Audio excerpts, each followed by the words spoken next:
Ladies and gentlemen, Undersecretary Claire Castro, the Palace Press Officer.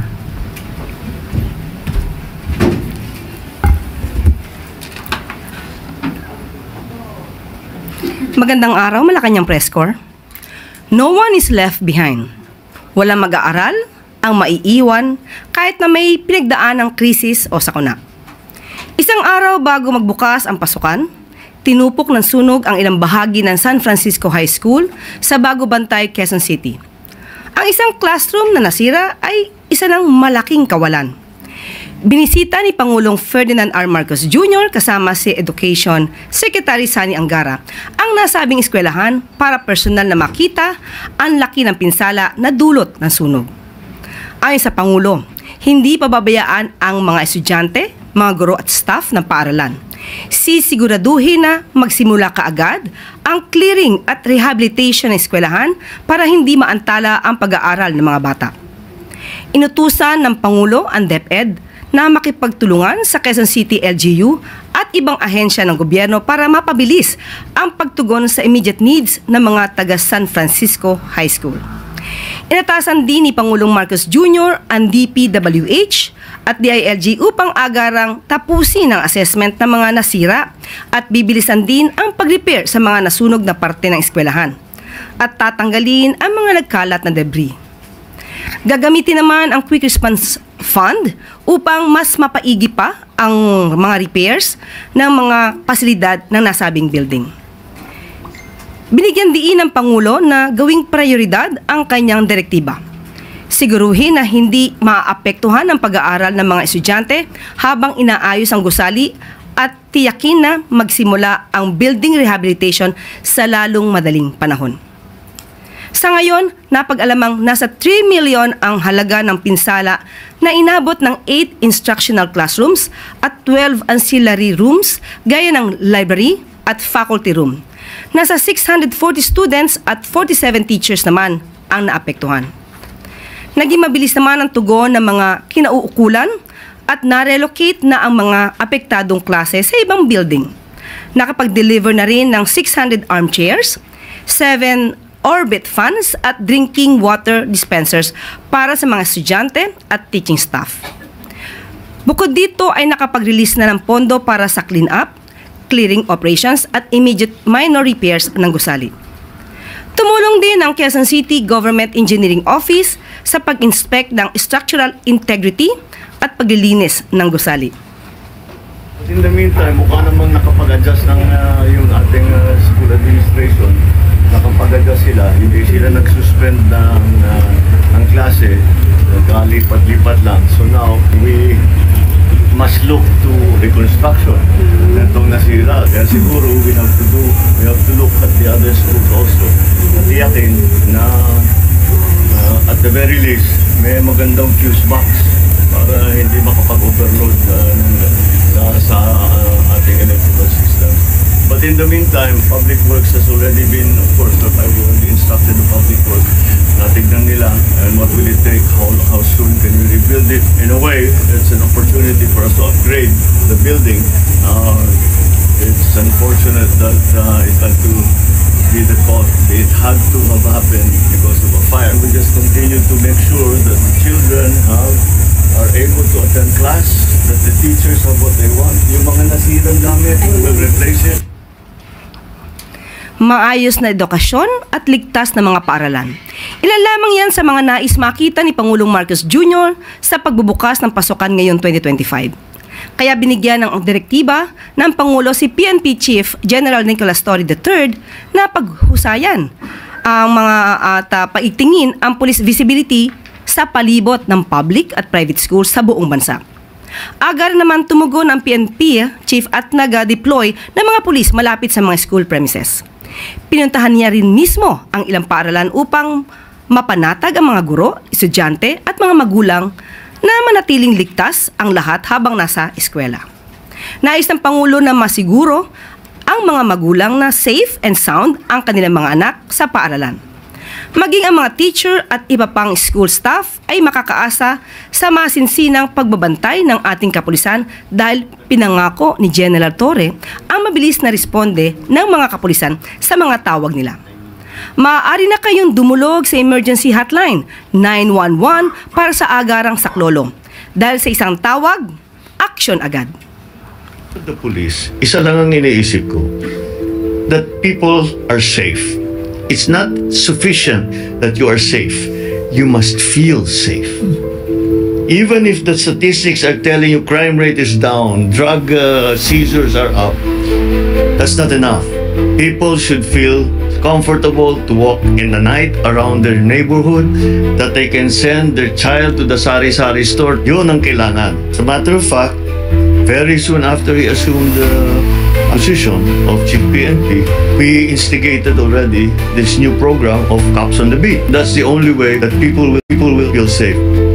At maaari na po tayong tumugon sa inyong mga katanungan.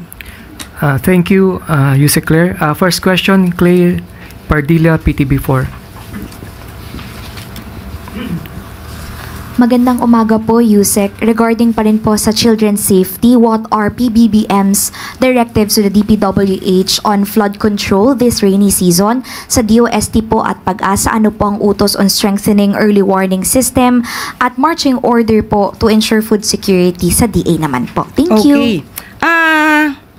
Sinabi naman po at siniguro ni DPWH Secretary Bonoan na sinisimulan po nila ang pag-construct itong mga projects po para sa flood control at matagal na po kasi itong direktiba ng Pangulo. At marami na rin po sila nagawa at natapos na mga proyekto para po maibsan ang problema sa baha. Nandito na po ang nagawa na po nila yung 2,339.73 square meter concrete slope protection sa kahabaan ng Bagak Mariveles Road in Batasan. And at the same time, sinabi rin po niya na nag-develop na rin po sila ng master plan for each of the 18 major river basins. So, kanya-kanya pong master plan po ito according to specific characteristics at ang pangangailangan ng bawat area. So, asahan po natin at maging lagi tayong handa sa pagbaha. Although, hindi natin masasabing 100% agad na mababawasan ng pagbaba sa ating bansa, pero patuloy pa rin po ang pagsasagawa ng DPWH para po maibsan ang problema rito. Patungkol naman po sa DOST, ay meron po silang theme, meron po silang nilaunch, kahandaan sa bagyo at baha, solusyon sa ligtas na bayan. So, nagkaroon po ng kick-off Celebrity FAW Celebration, ang DOST, Pag-asa. Nirelaunch nila ang National Hydromet Observing Network Interactive Platform at ang Centralized Alert System kung saan maaari pong makuha at ma-access ng ating kababayan ng critical weather advisories. At ang sabi naman din po ng DA, handa po sila at sa food security, lalo-lalo na po na okay naman po ang supply ng ating bigas sa kasalukuyan. At maliban po dyan, pati po yung DSWD, sinabi po nila na handa rin po sila sa feeding program. At pati po ang DOH, handa po sila sa programa nila na Taob, Taktak, Tuyo, Takip at ang alas 4 kontra mosquito dahil sa panahon po ng tag-ulan, marami pong nagiging sakit dulot ng pagbaha. Maraming salamat, Clay. Next question, Ann Soberano, Bombo Radio. Yusek, good morning. Reaction lang po ng Malacanang. Sa press briefing kasi kahapon sa House of Representatives, sinabi ni House Impeachment Spokesperson Attorney Antonio Odi Bukoy na maaring maapektuhan ang investor confidence kung masyadong matagalan ang proseso sa impeachment ni Vice President Sara Duterte. Okay, mismong nasa business sector na po ang naaalarma sa nangyayari dito sa Senado patungkol po sa impeachment trial. At hindi po talaga na naisin na makapag-invest, na maa-alerto po talaga mga investors natin Kung may issue po at inaakusahan ng isang leader ng korupsyon at mukhang nakakampihan pa ng ibang senator judges. So nakakaalarma po ito dahil gumaganda po ang takbo ng ekonomiya ng bansa. Taliwas po ito sa sinabi ng Vice Presidente na bagsak ang ekonomiya. Tandaan po natin, natanggal na po ang Pilipinas dito sa Financial Action Task Force Gray List na nakapagbigay po ng mataas na investor confidence sa bansa nito lamang taon. At sinabi rin po ng ADB na na-maintain po ng Pilipinas ang napakaganda pong economic outlook for 2025. So nakakahinayang po kung ang ekonomiya natin ay maapektuhan ng dahil lang po sa nangyayari sa Senado. So ang panawagan lang din po natin sa Senado patungkol po sa impeachment trial, hindi naman po para pabilisin o manghimasok tayo sa ginagawang impeachment trial, kundi sundin lamang po ang konstitusyon at ang rule of law. Yan din lang po ang ninanais ng Makati Business Club. On the other, Yusek, sang-ayon po ba ang Malacanang sa panawagan ng business community na kailangan talagang bilisan na ang trial upang mapanatili ang katatagan ng ekonomiya at kumpiyansa ng mga investor na mamuhunan sa ating bansa? Muli ulitin natin, hindi po kasi manghihimasok ang Pangulo sa proseso sa Senado patungkol po sa impeachment trial. Pero kung yan po ang nakikita po ng mga nagnenegosyo, investors natin sa Pilipinas, eksperto sila sa mga ganitong bagay, kung ano ang mas makakabuti sa ekonomiya. So tandaan natin, ang sabi lamang po ng Pangulo, sundin ang konstitusyon at ang rule of law. So kung pagpapabilis sa impeachment trial, at yun na nakikita ng business sector, sana bigyan din po ito ng pansin ng Senado. Thank you, Yusek. Any more questions? Richbon Quevedo. Ay, good morning po, Yusek.